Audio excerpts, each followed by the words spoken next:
Pria ini baru saja kembali dari dunia kiamat dengan membawa satu ransel penuh emas batangan.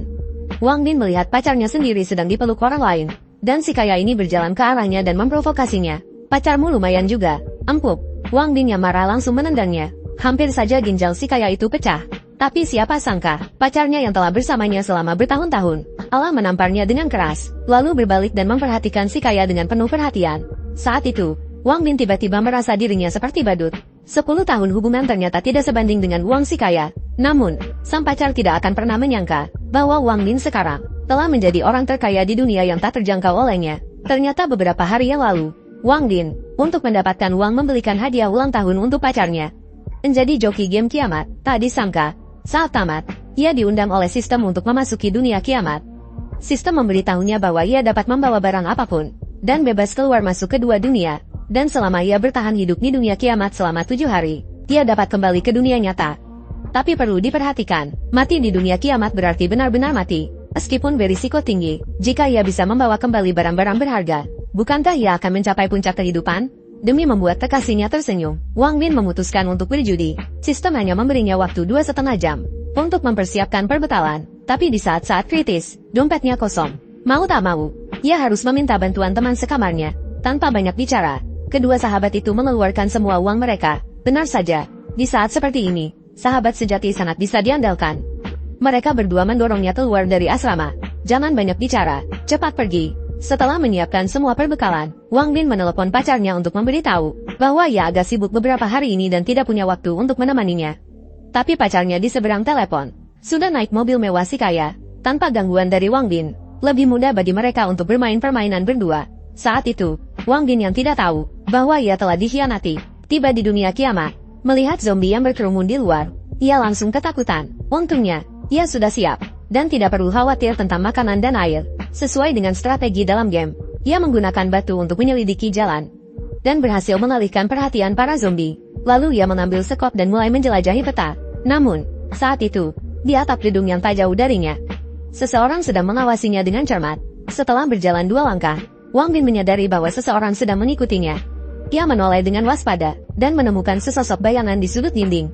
Ia langsung tegang dan berkeringat dingin. Perlu diketahui bahwa di dunia kiamat, manusia lebih menakutkan daripada zombie. Memikirkan hal ini, ia langsung berlari. Baru saja berbelok ke gedung di sebelahnya, seorang gadis jatuh dari langit.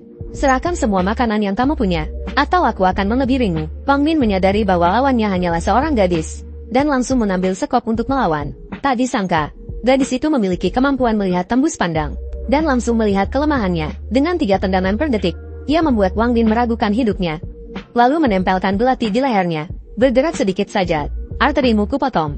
Tenang, kornet dan makanan kering di tasku, semua untukmu. Mendengar itu, gadis itu meneteskan air mata tanpa bisa ditahan. Saat ia tertegun, Wang Bin mengeluarkan alat setrum dari sakunya, langsung membuat gadis itu merasakan sensasi menyengat. Melihatnya gemetar, Wang Bin tidak memanfaatkan situasi. Malah, ia meninggalkan kornet dan air untuknya, lalu pergi dengan santai. Gadis itu menatap kornet di tangannya.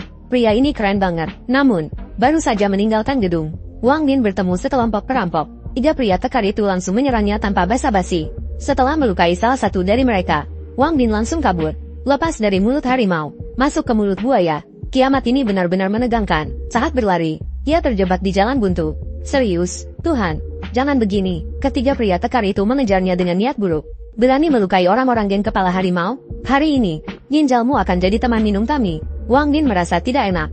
Musuhnya terlalu banyak, mustahil untuk menerobos. Tiba-tiba, gadis tadi diam-diam telah mengendap di belakang geng kepala harimau. Pertama, ia memukul pingsan salah satu dari mereka dengan batu bata. Lalu, ia melancarkan tendangan kungfu ke kepala si botak. Kemudian, mengincar titik lemah lawannya, ia menghabisinya dengan cepat. Pria bermata satu yang tersisa ketakutan dan langsung kabur. Wang Bin takut ia akan kembali membawa bala bantuan. Jadi ia ingin mengejar dan menghabisinya. Namun, gadis itu menarik kerahnya dan menahannya. Gerombolan mayat hidup akan segera tiba. Sekarang, kabur adalah hal terpenting. Benar saja, setengah menit kemudian, segerombolan zombie berkumpul di lantai bawah. Wang Bin merasa lega, hampir saja jadi santapan zombie. Sebagai ucapan terima kasih, ia mengeluarkan semua makanannya dan membaginya dengan gadis itu. Gadis itu menangis terharu. Kau orang kaya yang baik hati. Dari mana kau dapat barang-barang mewah ini? Wang Bin mengangkat bahu. Jangan tanya dari mana aku mendapatkannya. Beri aku tumpangan selama 7 hari, dan lain kali kita bertemu, aku akan bawakan lebih banyak makanan. Sebagai tanda ketulusan, ia menyerahkan alat setrumnya. Sekarang kita bisa berdamai, kan? Setelah bertukar nama, mereka kembali ke kamar masing-masing. Wang Bin pertama-tama memeriksa dengan teliti apakah pintu dan jendela tertutup rapat. Lalu mulai mencari-cari di kamar. Ia segera menemukan banyak perhiasan di laci. Kalau aku bawa ini pulang, aku akan kaya raya. Lebih baik aku tanya Xiao Yu dulu. Lagi pula ini wilayahnya. Wang Bin dengan bersemangat membuka pintu kamar Xiao Yu. Tanpa diduga, ia melihat pemandangan yang tidak disukai semua orang. Wajah Xiao Yu terlihat sangat tidak senang. Ia mengira Wang Bin berubah pikiran dan ingin mengambil kembali makanannya. Setelah tahu Wang Bin hanya ingin mengambil perhiasan, ia langsung kehilangan minat. Asih ada brankas di sini. Mau lihat nggak? Setelah brankas dibuka, Wang Bin tercengang. Isinya penuh dengan permata dan batangan emas. Ini auto kaya mendadak. Setelah semuanya dikemas dan dibawa pergi, Wang Bin memberitahu Xiao Yu, selama aku bisa mendapatkan harta seperti ini, aku akan membawakanmu lebih banyak makanan enak. Atas Xiao Yu langsung berbinar. Janji ya, jangan ingkar. Saat mereka berdua sedang membicarakan rencana untuk kaya raya, tiba-tiba terdengar jeritan dari lantai bawah. Xiao Yu mengintip melalui celah. Wajahnya langsung menjadi serius. Sekelompok manusia bersenjata sedang melewati jebakan yang dia pasang. Yang memimpin mereka adalah si mata satu yang melarikan diri tadi. Ini tidak aman. Kita harus segera pergi dari sini. Tak lama kemudian, mereka menemukan sebuah villa baru. Melihat zombie berkeliaran di bawah, Wang Bin ingin menangis. Dengan suara bising di bawah sana, bagaimana aku bisa tidur?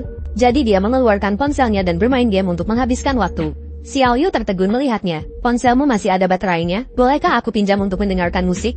Dengan headphone di telinganya, Xiao Yu kehilangan ekspresi garangnya, dan terlihat seperti anak kecil yang patuh. Mereka berdua duduk berdampingan, menikmati ketenangan sesaat di tengah kiamat. Saat lagu mulai dimainkan, ia seolah-olah melihat kembali kenangan bersama orang tuanya. Hari-hari bahagia itu telah berlalu. Air matanya mengalir tanpa bisa ditahan. Merasakan tatapan iba Wang Bin, ia segera melepas headphone dan mengembalikannya. Ponselnya boros baterai. Lebih baik hemat saja. Wang Bin menunduk, tampak berpikir. Kita dengarkan lagu ini bersama-sama, yuk. Secerca kegembiraan melintas di mata Xiao Yu. Senyum cerahnya seperti bintang yang menerangi malam yang gelap. Tak lama kemudian, mereka berdua tertidur saling bersandar. Keesokan paginya, Xiao Yu mengeluarkan peta dan menganalisis situasi. Ada 4 kelompok di daerah ini. Geng macan yang mereka hadapi kemarin hanya berada di posisi kedua. Yang terkuat adalah geng pasir liar. Mereka punya lebih dari 100 preman bersenjata lengkap. Wang Bin tidak peduli bagaimana mereka memperebutkan wilayah. Ia hanya ingin menjara brankas kota. Xiao Yu menyarankannya untuk melupakan ide itu. Karena gedung bank terbesar di kota ini telah diduduki oleh geng pasir liar. Wang Bin menghela napas pasrah. Sepertinya aku tidak bisa menemukan lebih banyak batangan emas dalam waktu dekat. Karena geng macan masih mencari mereka. Mereka berdua bersembunyi di villa selama beberapa hari. Terasa, tiba saatnya Wang Bin kembali ke dunia nyata. Wang Bin meninggalkan semua makanan untuk Xiao Yu dan memintanya untuk bersembunyi selama 7 hari ini. Ia berjanji akan kembali menemuinya setelah urusannya selesai. Xiao Yu merasa sedih. Kehadiran Wang Bin telah memberinya kehangatan yang telah lama hilang. Ia mengumpulkan keberanian dan memeluk Wang Bin erat-erat. Apa kau meninggalkanku? Wang Bin juga merasa sangat berat hati. Namun, ia tidak bisa melanggar aturan yang ditetapkan sistem. Ia hanya bisa menenangkan Xiao Yu dan memintanya untuk tidak takut. Lain kali kita bertemu, aku akan membawakanmu lebih banyak barang. Xiao Yu menunggu di pintu, menunggu perpisahan terakhir. Saat hitungan mundur berakhir, Wang Bin langsung menghilang di tempat, seolah-olah dia tidak pernah ada. Sementara itu, di dunia nyata, sepasang kekasih sedang bermesraan di hutan kecil. Wang Bin tiba-tiba muncul dari semak-semak. Hahaha, akhirnya aku kembali. Dia memandang kota yang terang benderang. Dibandingkan dengan dunia pasca apokaliptik, tempat ini seperti surga. Wang Bin segera menelepon pacarnya. Ia tidak sabar untuk bertemu orang yang paling dicintainya. Tapi wanita jahat itu sedang menemani seorang pria kaya melihat rumah di kantor penjualan. Awalnya dia tidak ingin meladeni Wang Bin yang miskin. Tapi Tuan Li iseng. Dia berbisik, putuskan hubunganmu dengan Wang Bin, dan aku akan membayar uang muka rumah baru untukmu. Setelah mendengar itu, wanita jahat itu langsung memberitahu alamatnya dan meminta Wang Bin untuk segera datang. Wang Bin langsung bersikap seperti anjing penurut. Dia berencana untuk menjual perhiasannya untuk membelikan pacarnya sebuah villa besar. Tak lama kemudian, dia tiba di toko perhiasan dan ingin bertemu dengan manajernya. Pramusaji melihat penampilannya yang lusuh dan menyuruhnya pergi. Wang Bin langsung mengeluarkan sebuah batu permata. Bisakah kau mengambil keputusan untuk menjual barang ini? Pramusaji mengambil batu permata itu dengan tatapan meremehkan. Kau mencoba menipuku dengan barang palsu? Mau kulaporkan ke polisi? Kalau kau tidak pergi, aku akan memanggil satpam. Keributan itu langsung menarik perhatian manajer. Dia menghampiri Wang Bin dengan ramah dan ingin melihat kualitas batu permata itu. Setelah melihatnya dengan jelas, dia langsung berseru kaget. Dia dengan hormat mengundang Wang Bin ke ruang VIP. Setelah memeriksanya dengan seksama, dia berkata, "Tuan, apakah Anda yakin ingin menjual batu permata ini?" Wang Bin berpura-pura tenang, dan memintanya untuk mengajukan harga. Jika harganya memuaskan, dia akan langsung menandatangani kontrak. Manajer itu terkejut dengan sikapnya. Dia buru-buru menyeka keringat di dahinya. Dia mengatakan bisa membelinya seharga 8 juta. Wang Bin berpura-pura mengerutkan kening. Padahal dalam hati dia sangat gembira. 8 juta, kau pikir aku pengemis? Manajer buru-buru menaikkan harga. Dia mau membeli sebanyak mungkin batu permata seperti itu. Melihat ketulusannya, Wang Bin menjual semua batu permata yang tersisa kepadanya. Melihat deretan angka 0 di ponselnya, Wang Bin dengan gembira naik taksi menuju kantor penjualan. Tapi saat dia masuk, dia melihat pacarnya bersandar di pelukan pria lain. Dia tertegun, pacarnya menamparnya, menyadarkannya sepenuhnya. Hubungan 10 tahun kalah dengan sebuah rumah. Pramusaji memanggil satpam untuk mengusir si miskin yang membuat keributan itu. Wajah Wang Bin menjadi dingin. Beginikah caramu memperlakukan tamu? Wanita itu mengejek. Rumah termurah di sini berharga 5 juta. Orang miskin sepertimu jangan coba-coba. Wang Bin tertawa mendengarnya. 5 juta apaan? Setidaknya rumah mewah 20 juta baru cocok untukku. Saat mereka bersih tegang, Li, si anak orang kaya, sudah sadar kembali. Dia langsung ingin membalas dendam. Wang Bin langsung mengeluarkan sebuah batu bata emas dan mengempaskannya ke mulut Li, membuat dua giginya copot. Berisik sekali, lalu dia menunjukkan saldo rekening banknya. Cukupkah uang ini untuk membeli properti kalian? Melihat itu, manajer langsung berubah sikap. Kalian bertiga, segera merangkak berkeliling aula ini 3 kali. Kalau tidak, angkat kaki dari sini. Kemudian, ia mengejar Wang Bin dengan penuh hormat. Apakah Anda puas dengan hasilnya, Tuan? Begitulah Wang Bin akhirnya tinggal di sebuah villa seharga 30 juta. Dia berbohong dan mengatakan bahwa dia memenangkan lotre. Dia memberi masing-masing dari 2 sahabatnya 1 juta. Sisa uangnya dia bawa pulang untuk diberikan kepada orang tuanya. Malam harinya, dia pergi ke rumah pamannya sambil membawa sebotol multai. Waktunya untuk kembali ke dunia pasca apokaliptik hampir tiba. Dia beralasan ingin berburu. Dia ingin membawa senapan angin untuk perlindungan. Pamannya khawatir dia akan berada dalam bahaya di alam liar. Dia juga memberinya sebotol obat bius untuk berjaga-jaga. Tak lama kemudian, hari untuk kembali pun tiba. Kali ini, dia lebih siap. Saat hitungan mundur berakhir, sistem secara otomatis memulai teleportasi. Dia kembali ke ruangan yang familiar. Dia bertekad untuk melakukan sesuatu yang besar. Xiao Yu, aku kembali. Mata gadis itu berkaca-kaca. Dia memeluknya dengan penuh haru dan menangis terseduh-seduh. Syukurlah, Kak Wang, aku hampir tidak bisa bertemu denganmu lagi. Ternyata, tak lama setelah Wang Bin kembali ke dunia nyata, geng macan telah mengirim banyak anak buah untuk mencari mereka berdua. Xiao Yu terjebak dalam penyergapan. Dia berhasil melarikan diri meski terluka. Setelah mengetahui kejadian tersebut, Wang Bin memeluk dan menghiburnya. Berani menyentuh orangku, kalian mati. Ia langsung memutuskan untuk menghancurkan geng macan demi Xiao Yu. Karena di dunia kiamat sumber daya sangat kurang. Pertarungan di antara 4 geng besar masih mengandalkan senjata dingin. Namun, senapan angin yang disiapkan Wang Bin cukup untuk membuat mereka mendominasi dunia kiamat. Tapi Xiao Yu tetap merasa khawatir. Karena bagaimanapun lawan mereka sangat banyak. Sedangkan mereka hanya berdua. Namun Wang Bin sama sekali tidak panik. Kali ini, dia juga membawa sejumlah dinamit. Saat ini, dari 4 geng besar, hanya geng beruang yang memiliki bahan peledak. Selama kita meledakkan gudang geng macan, pasti mereka akan saling menyerang. Saat itu, kita bisa memanfaatkan situasi. Setelah rencana serangan ditentukan, pada malam hari, mereka berdua diam-diam menyelinap ke markas geng macan. Menghindari penjaga yang tertidur, mereka langsung menuju gudang. Benar saja, mereka menemukan banyak sekali persediaan di sana. Baru saja mereka hendak meletakkan dinamit dan pergi. Xiao Yu malah enggan melepaskan beras yang dia peluk. Wang Bin dengan susah payah membujuknya. Namun pada saat itu, tiba-tiba terdengar alarm dari lantai bawah. Ternyata para zombie menemukan pintu kecil yang mereka buka. Zombie-zombie itu menyerbu wilayah geng macan. Pemimpin geng macan sangat marah kepada anak buahnya. Pintu saja tidak bisa dijaga. Buat apa kalian? Pada saat itu, dia tiba-tiba merasa firasat buruk. Dia segera membawa orang ke gudang untuk memeriksa. Bahan peledak yang akan meledak terlihat jelas. Dengan suara ledakan yang menggelegar, persediaan yang susah payah dikumpulkan geng macan hangus terbakar. Bos macan menggertakkan giginya karena marah. Dia bersumpah untuk memusuhi geng beruang selamanya. Sementara itu, Wang Bin menyaksikan semuanya dari saluran ventilasi. Melihat rencananya berhasil, ia hendak pergi. Namun, saat ia melompat turun, Xiao Yu menyadari ada yang tidak beres. Detik berikutnya, segerombolan zombie tiba-tiba menyerbu masuk dari pintu. Tenaga tembak mereka berdua tidak cukup untuk menahannya. Xiao Yu memutuskan untuk mengalihkan perhatian zombie sendirian. Namun, di tikungan, ia bertemu dengan anak buah geng macan. Anak buah itu langsung mengenalinya. Saat hendak berteriak, Xiao Yu menembaknya. Namun, karena ragu sesaat, zombie sudah menerjamnya. Wang Bin pun tidak lagi bersembunyi. Ia menebas zombie itu dengan pedangnya, langsung memenggal leher zombie tersebut. Meskipun sudah sering melihatnya di game, menghadapi zombie sungguhan tetap membuatnya merinding.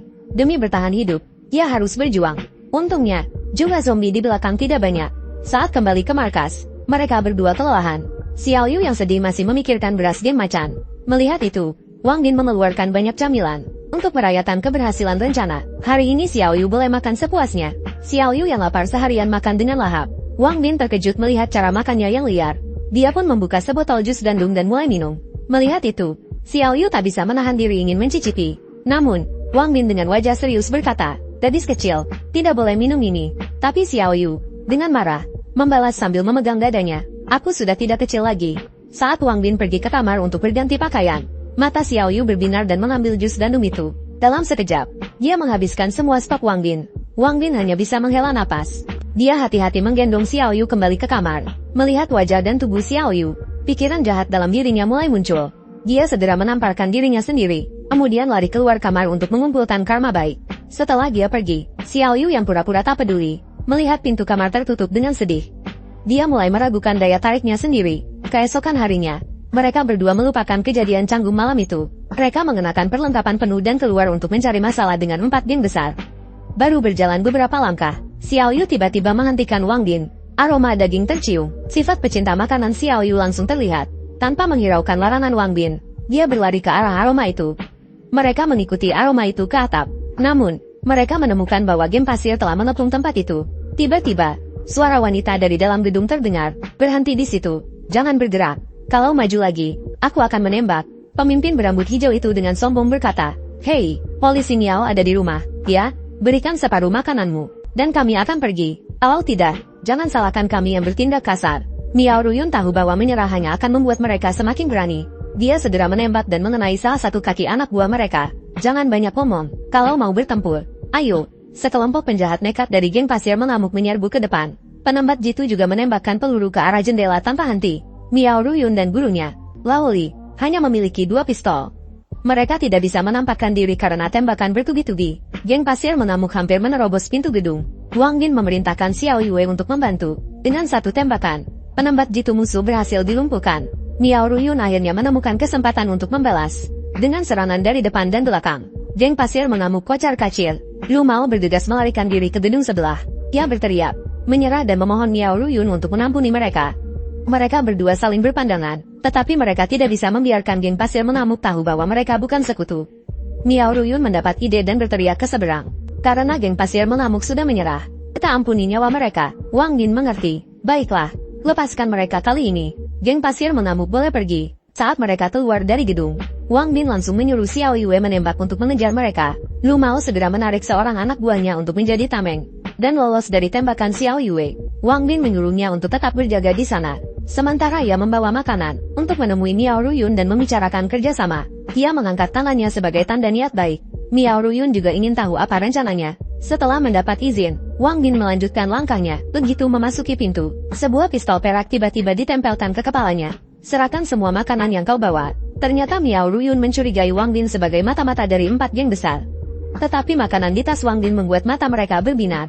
Lagi pula, mata-mata tidak akan membawa begitu banyak makanan. Dan Wang Bin juga mengatakan sebagai tanda niat baik, dia akan memberikan semua makanannya kepada mereka. Miao Ruyun merasa perkataannya masuk akal. Dan bantuannya sebelumnya menunjukkan bahwa ia bukan orang jahat. Melihat Miao Ruyun menurunkan pistolnya, Wang Bin langsung mengajak mereka untuk bekerja sama melawan 4 geng besar. Miao Ruyun menolak mentah-mentah. Karena selain dirinya, hanya ada sekelompok anak-anak dan Lao Li yang kakinya terluka. Mereka tidak mungkin bisa ikut ambil risiko. Wang Bin masih berusaha meyakinkan mereka. Ia mengatakan jika mereka setuju bekerja sama, ia akan menanggung semua kebutuhan makanan mereka. Melihat Wang Bin yang penuh percaya diri, Miao Ruyun bingung apakah harus setuju atau tidak. Saat itu, anak-anak angkat bicara. Hampir semua yang bertahan di akhir zaman ini memiliki dendam mendalam terhadap 4 geng besar. Mereka tidak ingin melewatkan kesempatan untuk balas dendam. Miao Ruyun terpaksa setuju untuk bergabung. Tetapi ia membuat perjanjian dengan Wang Bin bahwa hanya dirinya yang akan benar-benar bekerja sama. Kecuali dalam keadaan darurat, anak-anak ini tidak boleh dilibatkan dalam bahaya. Mendapatkan rekan setim yang dapat diandalkan seperti Miao Ruyun, Wang Bin sangat gembira. Kemudian ia membawa rombongan itu kembali ke markas. Dia langsung mengeluarkan banyak makanan ringan untuk dibagikan kepada anak-anak. Sementara Xiao Yue membawa senjata rampasan dari geng pasir mengamuk. Miao Ruyun menyadari bahwa mereka hanya berdua. Ia tiba-tiba merasa tertipu. Baru saja ingin meminta bantuan pada guru. Dia mendapati Lao Liu sedang memegang sebotol jus gandum dan bersendawa dengan puas. Miao Ruyun merasa sedikit sayang. Kalau benda ini dibawa keluar, setidaknya bisa ditukar dengan 3 butir peluru. Namun saat itu, Wang Bin dengan murah hati memberinya setaleng. Piao Ruyun terkejut, dan memiliki pandangan baru tentang kekuatan Wang Bin. Barang berharga seperti itu diberikan begitu saja. Sungguh kaya raya. Setelah menenggaknya, dia berteriak. Perasaan yang sudah lama hilang ini sungguh luar biasa. Saat itu juga, tiba-tiba terdengar ledakan dahsyat dari luar. Sepertinya geng kepala harimau dan geng beruang raksasa sudah benar-benar bermusuhan. Tugas mereka selanjutnya adalah menyeret geng pasir mengamuk dan geng elang terbang ke dalam pertempuran. Ketiganya langsung bertindak dan pergi ke sarang geng pasir mengamuk. Namun, penjagaan di sana sangat ketat, sulit untuk didekati. Setelah mengamati dari kejauhan, Wang Bin menemukan bahwa kebanyakan dari mereka menggunakan senjata tajam. Lebih baik habisi dulu semua yang membawa senjata api. Peluru kedua gadis itu tidak meleset, menghilangkan banyak anak buah yang bersenjata. Melihat tujuannya tercapai, Wang Bin segera menarik mereka untuk mundur. Melihat saudara-saudaranya yang baru saja minum dan makan bersama menjadi mayat, bos geng pasir mengamuk, Jin Mao, sangat marah. Sekarang geng kepala harimau dan geng beruang raksasa sedang bertarung sengit. Satu-satunya yang bisa menyerang mereka hanyalah geng elang terbang. Tapi Jin Mao tidak gegabah, melainkan memerintahkan anak buahnya untuk memanggil semua orang kembali dan menunggu. Saat itu, bos geng elang terbang, Fei Ge, masih bermain mahjong. Ketika anak buahnya tiba-tiba melaporkan bahwa pos jaga mereka terbakar, ternyata Wang Bin dan kedua gadis itu menduga Jin Mao mungkin akan menahan diri. Jadi mereka sengaja membakar geng elang terbang. Dalam semalam, kota dipenuhi asap dan api. Wang Bin membawa Xiao Yue untuk mengintai musuh, dan menemukan keempat geng besar keluar semua. Jelas ingin bertarung sampai mati. Maka ketiganya bertindak lagi. Kali ini targetnya adalah gedung markas geng pasir mengamuk. Namun, gedung yang kehilangan penjagaannya tiba-tiba dipenuhi banyak zombie. Wang Bin tidak ingin membawa mereka berpetualang, dan ragu-ragu untuk mundur. Namun, kedua gadis itu merasa ini adalah kesempatan yang tak boleh dilewatkan. Dan masing-masing mengeluarkan senjata mereka untuk menunjukkan sikap mereka. Setelah pertempuran sengit, ketiganya akhirnya sampai di brankas. Wang Bin tidak bisa menyembunyikan kegembiraannya melihat tumpukan emas yang menggunung. Karena sistem yang dia dapatkan hanya bisa ditingkatkan dengan emas. Tidak hanya bisa membuka ruang sistem, tetapi juga bisa mendapatkan berbagai keterampilan melalui undian. Total 40 ton emas. Lebih dari setengahnya digunakan untuk upgrade. Meskipun ruang sistem telah dibuka, kekuatannya masih lemah. Sebagai seorang pria, dia tidak bisa terus dilindungi oleh dua gadis. Maka ia memutuskan untuk mengundi dan meningkatkan kekuatannya. Satu kali undian hanya menghabiskan 100 kati. Aku tidak peduli. Namun, melihat teknik super yang hampir ia dapatkan berubah menjadi poin atribut, Wang Bin baru tahu betapa buruk keberuntungannya. Setelah mengundi 200 kali dan hanya mendapatkan terima kasih, akhirnya ia mendapatkan buku keterampilan. Mendapatkan keterampilan keahlian menembak dan telapak fajra. Akhirnya aku bisa melindungi diriku sendiri di dunia kiamat ini. Tapi waktunya kembali ke dunia nyata hampir tiba. Sebelum pergi, dia berencana untuk membuat masalah bagi keempat geng itu. Jadi dia mengajak kedua gadis itu untuk meninggalkan tempat berbahaya ini. Miao Ruyun menyarankan untuk tidak pergi dengan tangan kosong. Mereka harus membakar tempat ini sebelum pergi. Namun, Wang Bin menolak ide itu. Dia memutuskan untuk membantu geng elang terbang yang paling lemah. Saat ini, geng pasir mengamuk telah mencapai markas geng elang terbang. Mereka tidak hanya membawa peralatan pengepungan, tetapi juga mengeluarkan senapan mesin berat. Mereka menembaki gedung itu. Geng elang terbang hampir kalah. Menyerah hanyalah masalah waktu. Tiba-tiba, sebuah roket ditembakkan dari atap gedung yang jauh. Ledakan itu membuat geng pasir mengamuk berantakan. Si rambut pirang ketakutan setengah mati. Musuh bahkan punya peluncur roket. Percuma saja bertarung. Wang Bin puas melihat mereka melarikan diri dengan panik. Sepertinya setelah pertempuran ini, keempat geng itu tidak akan mengganggu Xiao Yu dan yang lainnya untuk sementara waktu. Di pesta perayaan, Wang Bin mengumumkan bahwa dia mungkin akan pergi selama 7 hari. Saat dia kembali, dia akan membawa lebih banyak makanan. Ata anak-anak berbinar mendengarnya. Mereka membayangkan kehidupan bahagia di masa depan. Tak lama kemudian, Wang Bin kembali ke dunia nyata. Karena setiap hari di dunia kiamat penuh dengan ketakutan, Wang Bin, yang kini bermandikan sinar matahari, merasa seperti hujan di musim kemarau. Dia segera mengajak kedua sahabatnya keluar untuk makan. Hidup di dunia nyata sungguh bahagia.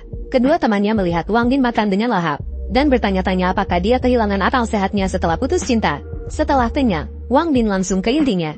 Dia kembali untuk mencapai puncak kehidupan di dunia nyata. Jadi dia mengajak teman-temannya untuk membuka toko perhiasan. Dia dengan murah hati menginvestasikan 20 juta dan 4 ton emas.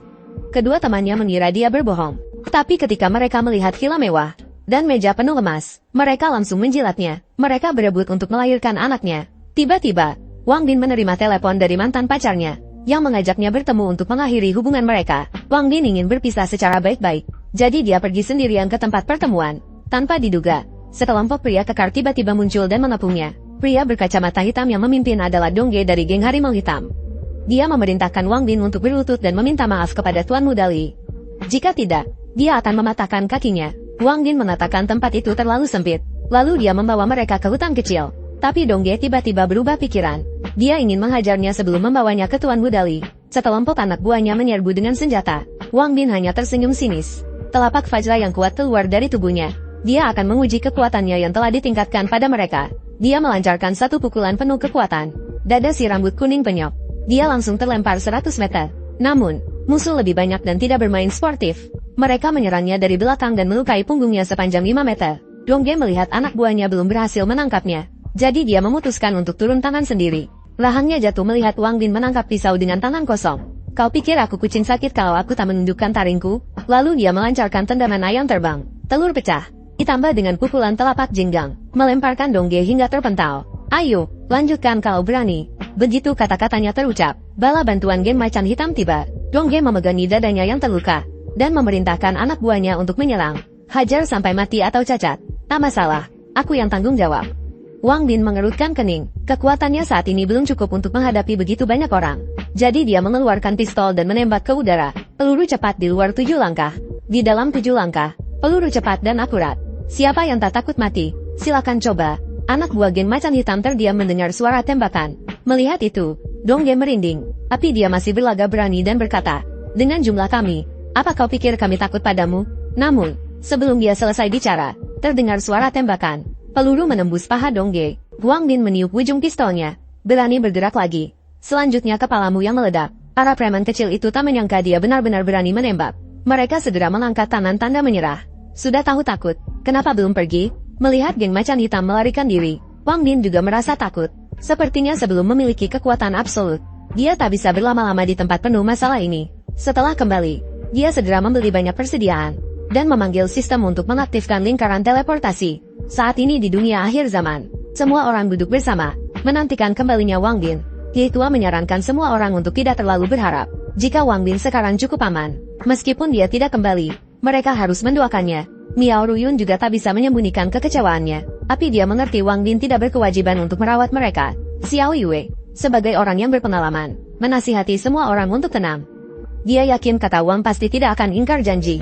Lagi pula terakhir kali Wang Bin juga muncul tiba-tiba saat dia putus asa. Saat itu, pintu tiba-tiba terbuka. Wang Bin kembali dengan membawa banyak persediaan. Kerinduan Xiao Yue meluap seperti air pasang, dan langsung menerjang ke pelukannya. Kali ini, Wang Bin tidak hanya membawa buah-buahan segar untuk anak-anak, tetapi juga Coca-Cola dingin yang didambakan Miao Ruyun. Kedua wanita cantik itu tak sabar membuka tutup botolnya. Kebahagiaan sederhana ini membuat mereka melompat kegirangan.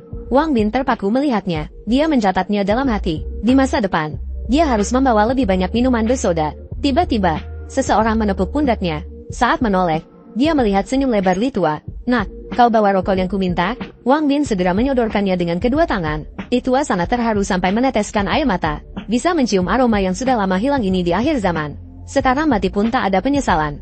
Lalu Wang Bin mengeluarkan sebungkus bumbu hotpot dan menyuruh semua orang untuk segera bersiap. Malam ini dia akan mentraktir mereka makan besar. Mata kedua wanita itu langsung berbinar. Mereka segera menyalakan kompor dan merebus air, lalu memasukkan bumbu dan minyak ke dalamnya. Xiao Yu membawakan daging dan sayuran yang sudah dicuci. Wang Bin memasukkan semuanya ke dalam panci dengan sekali gerakan. Aroma harum langsung memenuhi seluruh ruangan. Seharusnya mereka senang bisa menikmati makanan lezat seperti ini di tengah kiamat. Tapi anak-anak malah menangis. Bahkan Paman Li pun meneteskan air mata. Wang Bin tiba-tiba merasa bingung. Dia tidak tahu betapa dahsyatnya kiamat ini bagi para penyintas.